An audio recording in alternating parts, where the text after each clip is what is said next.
Hey guys, so yesterday I went and saw finally Nerve. Um, as you probably have noticed, I haven't been doing many reviews as of late. Um, and the reason for that is because for two reasons. One, my my budget has been a little dry as of late. It's when you got other more important things like bills and stuff like that to pay, you're gonna be not seeing as many movies as I normally would have. I have, as I've mentioned in my past reviews, I've moved into my own place back in May, and because of that, I'm kind of like tight on as far as budgets go. And two, because of that, I have decided from this point forward going on, I'm going to start doing a little bit of a new format as far as my film reviews go, and that is I am only going to see, from this point forward, movies that either are getting a 60% or above on Rotten Tomatoes. That's it. I'm done with seeing all these shitty movies that I've been seeing over the last year. This is the year that I hit my breaking point. It's not just because of the budget wise, everything else. That has a lot to do with it, but also I've seen a lot of shitty movies that I should have just listened to critics and just not avoided them at all costs. Suicide Squad, Batman vs Superman, Brothers Grimsby, three that come to mind right off the bat. I have no time for that anymore. So I will say this also, that I will still see, though, big tentpole movies like the Marvel Cinematic Universe films and the Star Wars films, which usually get good reviews anyways from critics, but I will still see those because I am a fan of those films. One way or another, I will still see those. But from this point forward, I'm going to be very picky on what I see. I apologize, but it's just the way it's got to go from this point forward. Anyways, to start off, I felt like that would be a bit better of a format anyways, because Rotten Tomatoes has kind of come under a lot of scrutiny as of late,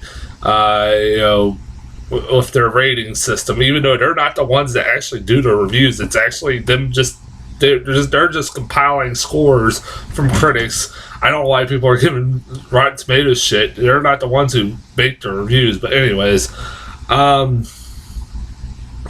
my first the movie I saw yesterday was Nerve.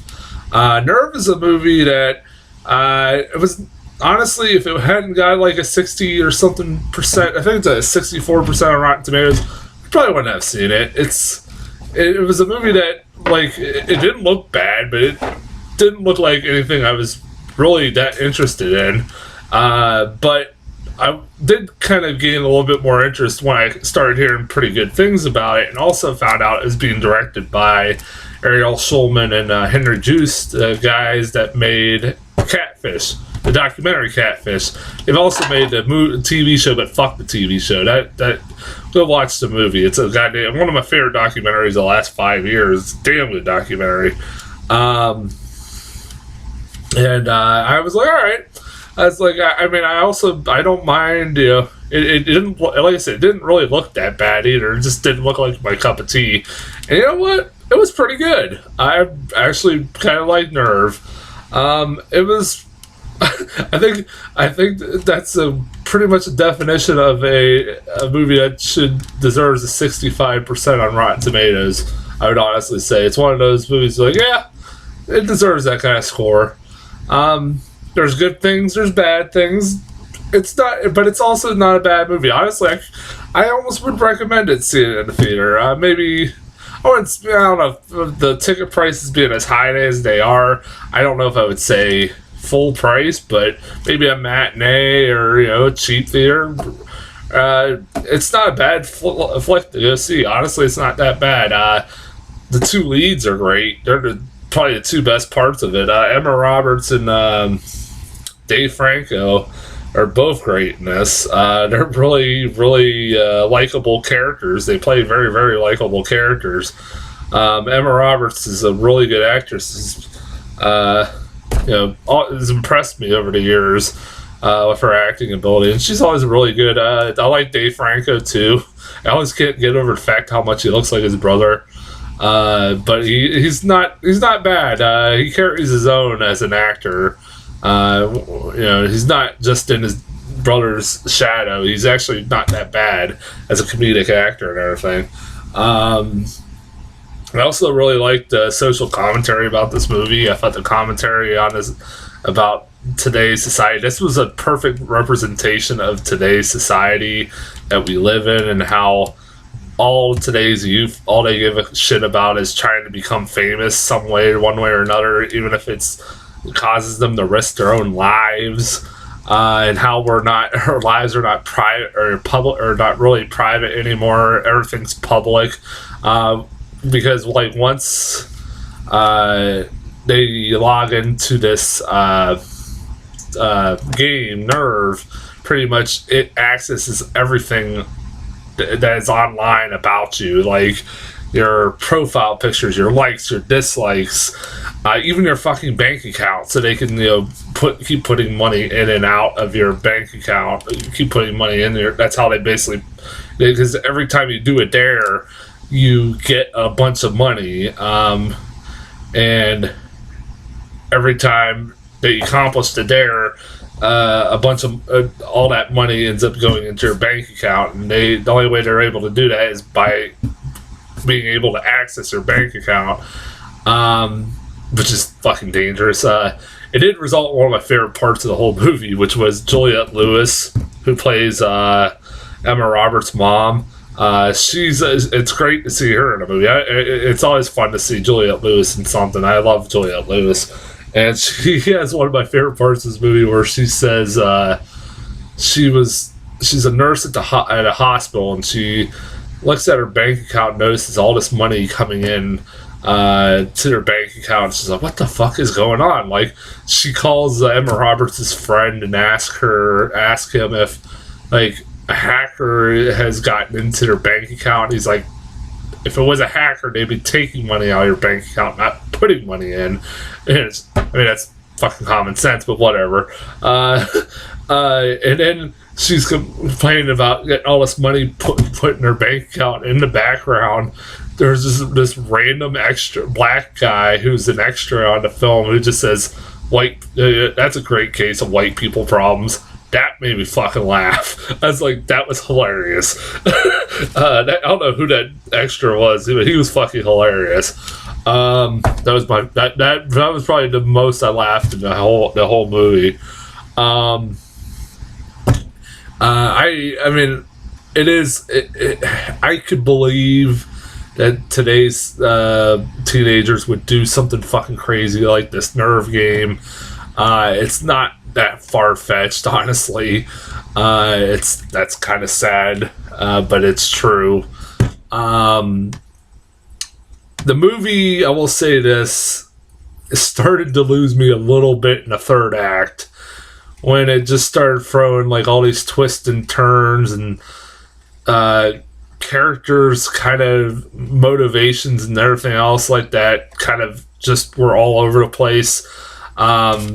What was that girl's name? Sorry, it's been a day. I have to look up her name real quick. Give me 1 second. It's been a day, so I have to look it up here. What was her name?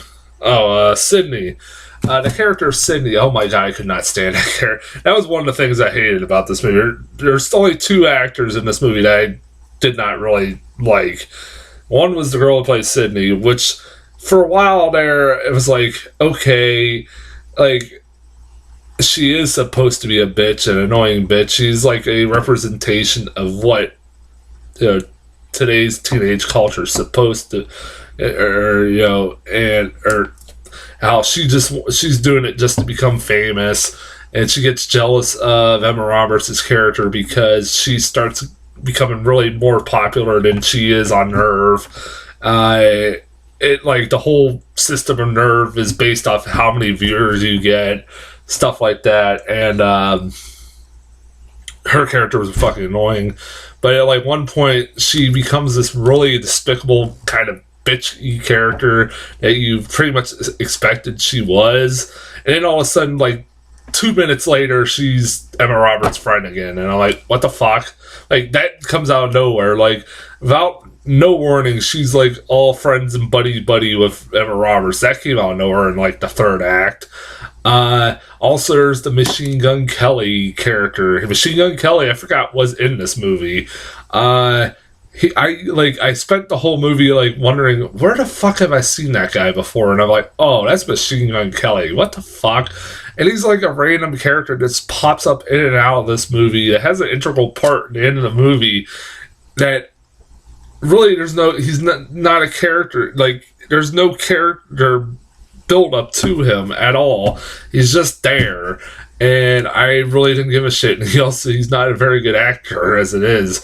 Yeah, the third act started to lose me. And I also started questioning a lot of things about the game Nerve that maybe they explained in the movie, but I just zoned out. That's a possibility. Like, is that how, or like, this is a question I kept wondering the whole time. Does this game go on every month or year or day? How is this a daily game? Is this a monthly game? Is this a yearly game? I didn't feel like they didn't really specify too much on that. Maybe they did, but I could not figure that out, because if it's a daily thing, a daily game or a monthly game, it has to be a yearly game, because one of the twists about Dave Franco's character, you find out halfway through the movie, makes you believe that maybe this is a yearly game, because it wouldn't make sense. It's really hard to explain without getting the spoilers, but why he's still doing what he's doing. Also, I love the fact that it really makes no sense to me that there's this whole rule that snitches get stitches. Basically, if you try to tell the police about this game, you basically will be kicked out of the game. And but also at the same time, you could still win the game. So you get punished by being able to still win the game. I guess also they try to say, well, you'll become a prisoner of the game, which it was not very clear on what the fuck they actually meant by that, but whatever. Yeah, although I did like how the story concluded a little bit, like the final scene where the final round and what actually happens was kind of clever. I'll give it that. It was kind of clever, but like I said, it did lose me a little bit in the third act, a little bit, and that's where I kind of can't. While I liked the movie, I was like, for majority of it, I was like, it's not bad, and then the last act, I was like, meh. But it didn't kill the movie at all for me. I still liked it a lot. I do highly recommend it. Like I said, maybe, because there are a lot better movies out there than this. I would say at least matinee or cheap theater to see it. It's not. If you haven't already seen everything else that's out there, that's great. That's as far. I didn't even get any new trailers for this in front of this. I didn't get many because that's one of the benefits of seeing a movie that's been out for a few weeks. Usually you don't get many trailers in front of it, which I didn't, so that was cool. But I do have one more review to get through, and I will in a couple seconds. And I'll see you in my next video.